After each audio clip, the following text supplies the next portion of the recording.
The Puck Portfolio with Andy MacNeil. Hey, welcome to the Puck Portfolio. My name is Andy MacNeil. I'm your host. I'm here on weekdays to provide NHL projections, picks, betting advice, and strategies to help you hockey fans make more informed bets throughout the NHL season. Last night's small bet on the over 5.5 goals in Boston did not hit. It was a wide open first period as the two teams combined for 3 goals, 2-1 Bruins after one. A scoreless second, though, kind of did us in. The Bruins added 2 goals in the third period. They won the game 4-1. Unfortunately, that wasn't enough to go over the total. I said on yesterday's show multiple times that Kyle Connor was still out. I watched him play on Saturday. I had a bet on the Winnipeg Jets. I don't know why I continue to say that he was out, but he's back in for the Jets. That'll be big for the Jets as they are in Toronto to play the Maple Leafs on Wednesday. We'll talk about that game a little bit later in the show. But yeah, maybe I was just a little bit of a case of the Mondays on yesterday's show, I think. But feeling a little bit more energetic today. It's Tuesday. We've got a lot of NHL games to talk about. We have 3 bets locked in from Wednesday's show for Thursday's games, and those bets are Dallas at -122, Philadelphia at +104. They were both half-size plays. I also threw a quarter unit on the Anaheim Ducks at +148. Do I still like those bets? Yes, I do. Would I still advise people to bet on those teams? No, I would not, because the odds have moved. And if you've been watching this show, you know the price is important. The price you pay, it's the only thing you can control as a sports bettor. So you try to get the best price, try to get down on good numbers before the odds move. Don't be chasing the steam if possible. And luckily, I've been able to get out in front of a lot of these moves and help you guys get out in front of a lot of these moves. Maybe some of these plays weren't available to some of you, depending on what jurisdiction you're in. But of course, if you are in Canada, you can check out NorthStar Bets via the description below. They offer some great odds on the next day's NHL games. We've been, let's just say, we've been attacking NorthStar Bets NHL odds all season long and betting them into shape. So that's worked out pretty well for us here on the show. I do have one bet that I'm going to add right off the hop here. I know, that's what you all tune in for. So let's get right to it. It's going to be a bet on the Vegas Golden Knights. Now, maybe I'm overestimating Vegas's chances of winning without Eichel, William Karlsson, Shea Theodore, a bunch of other depth players that are not in the lineup, regular players that they are missing right now. Maybe I've got a little bit too much confidence in Adin Hill. He's making his first start since December 17th, or expected, I should say, to make his first start since December 17th. Logan Thompson was in goal last night for the Vegas Golden Knights. They lost 6-5 in overtime to the New Jersey Devils on Monday. So looks like Hill is going to get the start here. There's been a big move towards the Islanders at some of these shops now. NorthStar Bets has the Islanders as a -143 favorite, a +118 on the side of the Vegas Golden Knights. But if we shop around here, there are some +130s out there. There's even a +140 available. And I've got to take that. I can't pass up on this +140. Look, I like I said, maybe I'm overestimating, or maybe my model is overestimating the Golden Knights' chances of winning this game. But we've talked about it quite a bit on this show. I think the Islanders, while, maybe they don't have as much, they don't have to improve as much as I might think they do in order to, make the playoffs. I think in order to be a good bet on a game by game basis, they've got to improve a lot, because, while they kind of are maybe lucky to be where they're at right now, considering their defensive metrics are so poor, the worst in the NHL. We talked about it on Monday's show, talked about it with Michael Leboff in an interview yesterday that you can check out on the Canada Sports Betting YouTube channel. But I think the Islanders, they've got to go a long way before they're actually, priced as a team that they are priced like, because, -154 here, kind of a -155, kind of the consensus price. Bet365 all the way up at -165. So I'm going to lock in a 1-unit play on the Vegas Golden Knights here. But I'm just going to double check here really quick to see if anything has come out about the starting goaltender situation here. Nope. Doesn't look like anything yet has come out about Vegas's starting goaltender situation. There was a report out there yesterday that suggested Hill is likely to start. I'm going to go on that and hopefully hopefully come out good on the other side with a little bit of a profit here. So yeah, let's check this out.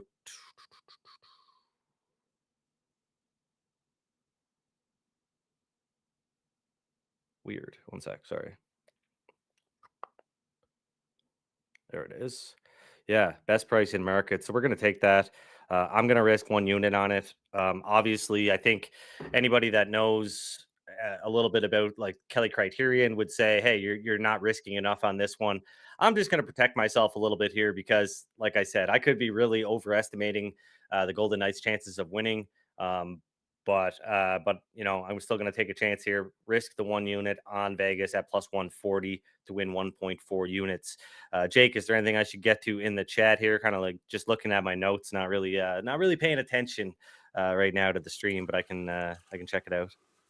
Jeff was asking, he said, "Good morning, really enjoy the show. Thanks, Jeff. Are you going to show the NHL home and away money line chart on a regular, if weekly basis?" I don't know if that goes up on Canada Sports Betting, but what's your take on Home that? and away money line chart. Are you talking about just the kind of like the betting trends, like the home ice advantage, the regulation splits, etc., puck line totals, or are you talking about the profitability, like how much money you've made betting on a team at home and at away and away?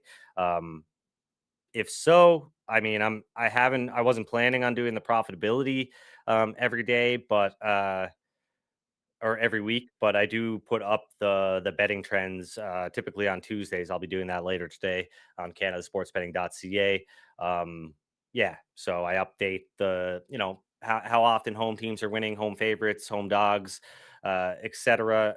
Money line, puck line, regulation, and I do totals. I divide the totals up by different totals: 5.5, 6, 6.5, 7, to get a better look at how the market is pricing those games. As I mentioned on yesterday's show, totals or games with totals in the 5.5 range, they're going over around 60% of the time right now. So yeah, definitely pays to keep things up to date there. But yeah, no, I'll be providing that on my weekly betting insight articles on canadasportsbetting.ca. So yeah, you can check that out there. I should have that posted a little bit later this afternoon. But yeah, if you guys don't mind, drop a like on the video, helps out a ton. Please subscribe to the Canada Sports Betting YouTube channel. Uh, Okay, so Jeff, yeah, he's talking about the profitability chart. Um, I can, you know what? We'll bring that. I can put that up on tomorrow's show. It'll be a little bit lighter of a day. Obviously, we're looking at Wednesday's games in a little bit here. So maybe off the top of the tomorrow show, we can look at that. So I will get that together. I've got it all tabulated here in my workbook, but just have to make it pretty and presentable. So, yeah, for sure. Yeah, it is helpful. I mean, it really gives you an idea of, just who is kind of being, undervalued, who's playing up to their prices on a regular basis, who's maybe not playing up to their prices. So yeah, it is very helpful. I just think the way I do it, I think it does provide some extra context too. So I think that's helpful too, because I do provide the implied probability for each kind of subset there. So yeah, we'll talk about that a little bit tomorrow. Um, but yeah, the only other bet that I'm considering adding here. So let's just go through some stuff here. Got a bet on the Vegas Golden Knights in addition to the 3 bets that we've got locked in from yesterday's show. So right now, the only bet that I like at the current prices so far is Vegas plus 140 down to plus 130. Really, you could take plus 125, but look, shop around, get the best price. I think there's some added value out there if you shop around and find plus 130 or better on the Vegas Golden Knights, especially with the uncertainty. We don't know for sure if Hill is going to start, and Vegas is so injured.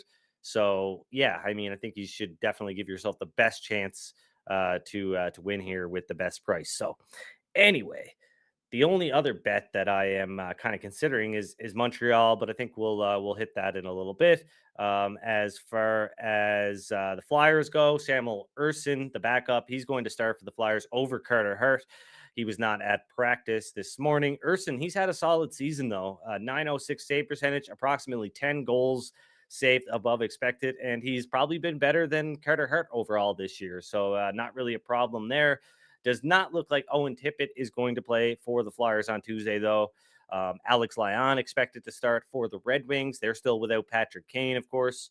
Ilya Sorokin, he's going to start for the Islanders. Darcy Kemper is expected to start for the Capitals, while I think Philip Gustafsson will get the nod for the Wild since Marc-Andre Fleury is out with an injury. Not sure on his status heading into this one.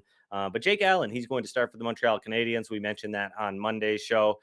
Mentioned how I thought Montreal should be maybe a shorter underdog than they were. But now with Allen confirmed as the starter, the model has the Canadiens as a plus 118 underdog.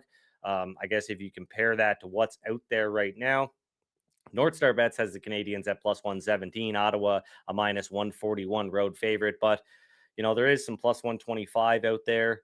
I think that is a decent price. There's even some plus 130 available. So, yeah, I mean, that's something to consider. You know what? I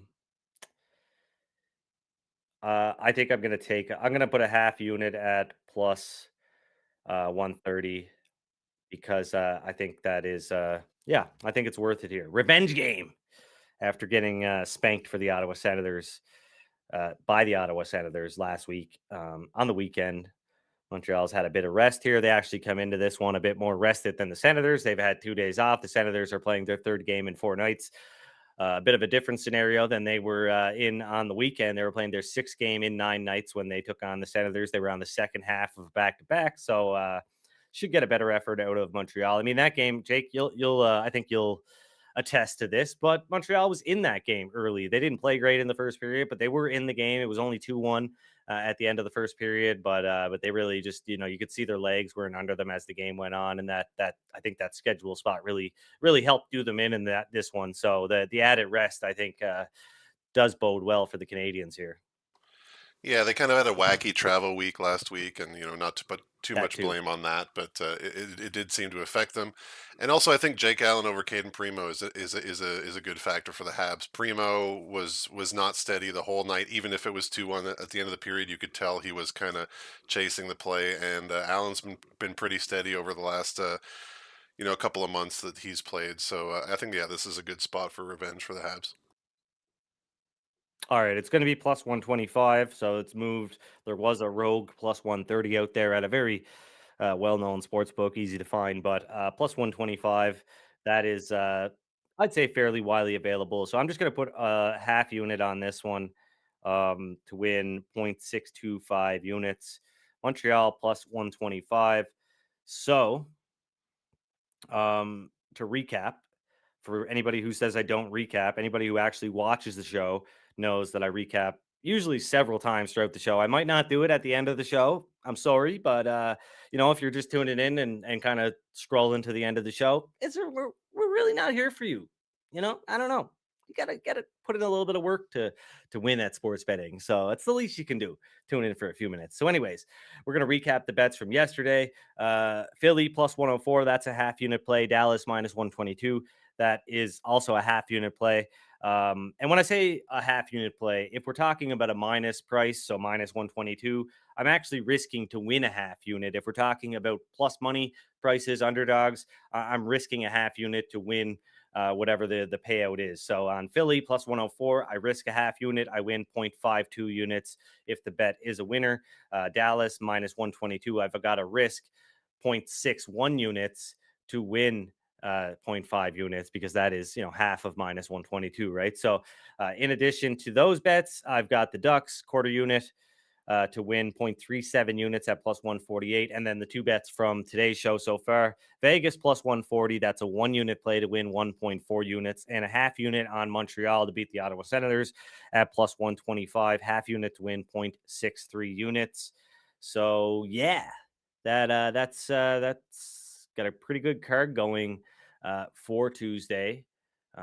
Pretty happy with the bets right now. We talked to Lieboff on the show, or in an interview yesterday that we posted on the Canada Sports Betting YouTube channel. Like I said, you can check that out. It's a pretty short interview, but he gives some insight into what he thinks the Islanders have to do here to get things right and get into the playoffs.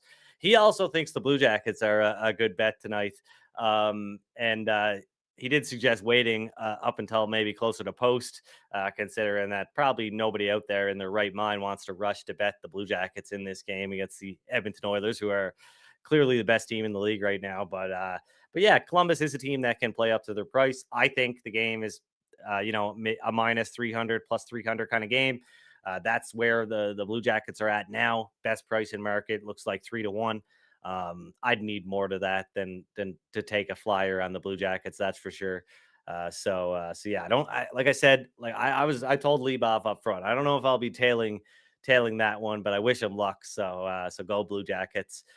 We've got some, I mean, the Capitals, they're another one that's sort of close, but there's a plus 150 out there.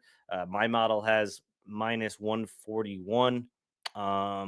That is one that I could also consider. I'm not sure if that's actually still available, though. Maybe I didn't refresh. Yeah, it is. It is. Yeah. Plus 145, plus 140, plus 150. I'm going to pass on this one. You guys can call me a chicken if you want. That's okay. I can't hear you. I'm just going to plug my ears, protect my bankroll. The Caps are definitely going to win now. You know how this works. So yeah, we'll see if this one moves a little bit more. I'd like a little bit more to get involved here on the Capitals, but yeah, we'll see if that happens. So looking ahead to Wednesday, we've got a little more than a handful of games on the docket. Panthers forward Alexander Barkov, he's missed 3 consecutive games. He stayed in Florida on Monday when the Panthers traveled to Nashville. There is some optimism, though, according to the team, that he will be ready to play on Wednesday at home versus the Coyotes. My model has Florida as a minus 210 favorite. If that happens, that's where the Coyotes are right now at NorthStar Bets plus 210. So just on the cusp of, I guess, seeing some value on the Coyotes. But the only way that'll probably happen is if Barkov is in, and then the market has to push the Coyotes odds a little bit lower. But we'll see if that happens. I don't really like not to have to be kind of tempted or coaxed into betting on the Coyotes here at a bigger price, longer odds, but we'll see what happens. Obviously, the marquee matchup on Wednesday, though, the Winnipeg Jets and the Toronto Maple Leafs. Mark Scheifele, he is going to skate before the game, find out if he's good to go. And I guess if he's feeling good enough, he'll play on Wednesday against the Maple Leafs. Gabriel Velarde, he's day-to-day. He missed Monday's game against the Bruins. That was the first time that Winnipeg had allowed more than 3 goals in, I believe, 36 games. Elliot Friedman tweeted that out last night. No surprise there, though, because Boston has been, like I said on Monday's show, Boston has been, playing like one of the top offensive teams in the league, although a little bit skewed because they put up 9 goals on Jake's Habs over the weekend, but still playing like a top offensive team, scoring. I think they were scoring about 3.7 goals per 60 minutes in all situations before that 9-goal effort versus the Canadians. That put them up to the 4-goal mark per 60 minutes over the last month. So yeah, Boston has. I don't really get it. You look at a team like Vancouver and you see the Lotto line and some of the other talent that they've got. They've got Quinn Hughes on the back end, it makes a little bit more sense why a team like that is outperforming expectations so much. But the Bruins, I mean, they were expected to be one of the top teams in the Atlantic Division, but to play at the level they've been playing at all season long after all the changes they underwent in the offseason, it's surprising, and I don't get surprised often. I was talking to my dad about this one on last night. We talk about the Bruins pretty much every day and have done so for as long as I can remember. But I was saying the exact same thing to him. Like the Bruins, they don't have a number 1 center. Like it just doesn't really make sense why this team is so good right now. Their underlying metrics aren't great. So you look here, Hurricanes forward Andrei Svechnikov, he's been on fire, but he missed Sunday's game against Minnesota due to an injury, and his status is up in the air heading into Wednesday's tilt with Boston. The Hurricanes currently plus 108 at NorthStar Bets. I'd be interested in that price. I'd be interested in betting the Hurricanes at plus 105 or better here if Svechnikov is in the lineup. The price that you see right now assumes that he is a bit of not going to be in the lineup. I'm playing it safe here because I don't think it's a good sign for his availability that he was on the ice this morning before practice, but left the ice when the main group arrived to practice. So he didn't participate in practice. He's just skating right now. I guess a little bit more optimistic than it would be if he was not skating at all, but no sign that he's going to play on Wednesday as of right now. And that is enough to kind of scare me off of this one. And looking at, Wednesday's slate, I really don't see any early value here that I'm, dying to jump on. The Maple Leafs, I think, should be a small favorite, minus 112. The Bruins, if Svechnikov is out, should be a small favorite, around minus 105 or minus 109. Sorry. The Washington Capitals, they're going to be a big underdog versus the Colorado Avalanche. Like I said, looks like Darcy Kemper will be in goal. Not sure who will start for Colorado. Probably Alexander Georgiev. I don't think Colorado is as talented or as good as the market seems to think. I know I've got a buddy that is an odds maker at Pinnacle and he thinks the Avs are really good. But he's a little bit delusional in my opinion. And he got the benefit of, having a sports book backing him, being able to, add some vig to his predictions. He's always criticizing my predictions on the Avs because I don't rate them as the top team in the NHL. Some people do. I don't.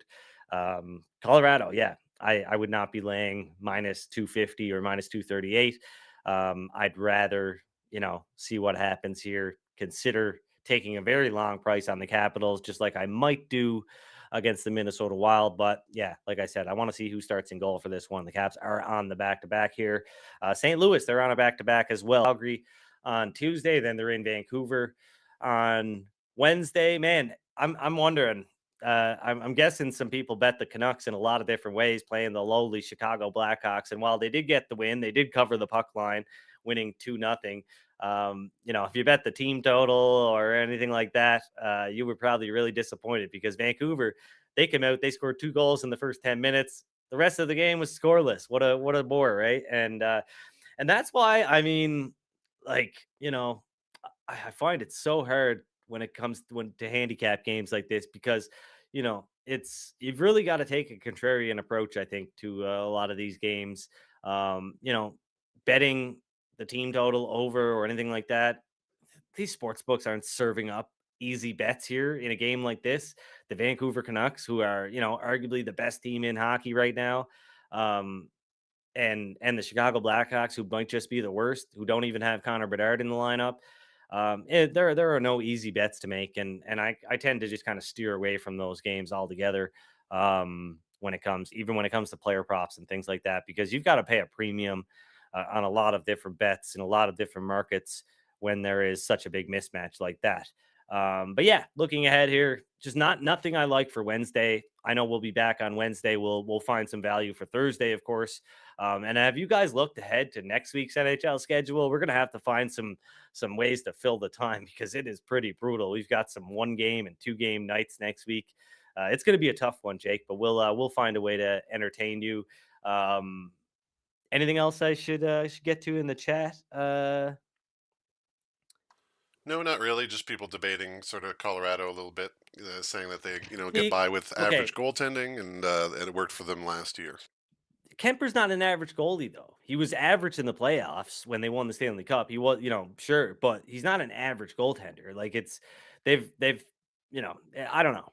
Kemper's consistently, been good for a while now. I don't think he's average. I think I gotta pull this up now. Um, Charlie Lindgren's been really good this year for sure for the Caps. But even last year when Washington was pretty bad, uh, I thought Kemper, he's been good. You look like even this year, it's not great, but 3.5 goals saved above expected. Last year, 13.2 goals saved above expected. The year before that, 15.86 goals saved above expected. So that was the year that Colorado actually won the Stanley Cup, 21-22, and we're talking regular season here. But 57 games, a 92% save percentage, and yeah, almost 16 goals saved above expected that season. If you want to talk about goals saved above average, another statistic, he was up around 22.5. So he's a very good goaltender, and I don't think he gets enough credit, nearly enough credit as he deserves.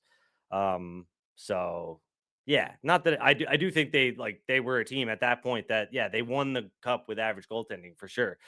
But he was a big part of their team that season. I think the fact that they were so good in the playoffs, um, that he really kind of his role on the team, I thought, got discredited a bit, which I didn't think was fair. And I think he deserved the big payday going to Washington. So yeah.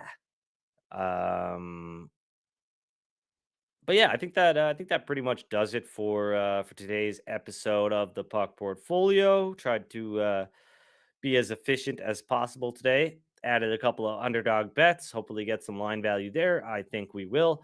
And like I said, usually looking ahead to Wednesday here and finding something I like, but with the uncertainty around Carolina's lineup, I think the price is pretty sharp. I think the prices across the board here are pretty sharp, right? Based on what we're seeing here with the Toronto Maple Leafs and Winnipeg Jets. This is actually, I think, you could say this, the odds for this game, the initial odds that we're seeing, these opening odds are saying that the Winnipeg Jets are a better team than the Toronto Maple Leafs. So I wonder how people will feel about that. I would think a lot of casual bettors will see maybe see the Jets as, a team that they could, back here in this spot. But I'd like to get plus money, and I'm talking, into the plus 120 range to bet on Winnipeg.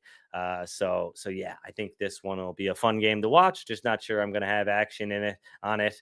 And as far as the totals go, nothing that I'm close enough on today that I really want to bet on. Maybe if something changes a little bit later, I'll put something out on Twitter. But for now, please just like the video, subscribe to the Canada Sports Betting YouTube channel, tell your friends about it. Good luck with your bets. Appreciate you all tuning in. We'll be back on Wednesday, and we'll look ahead to Thursday's NHL odds and find some early betting value, because that's what we do here on the Puck Portfolio. Thanks again.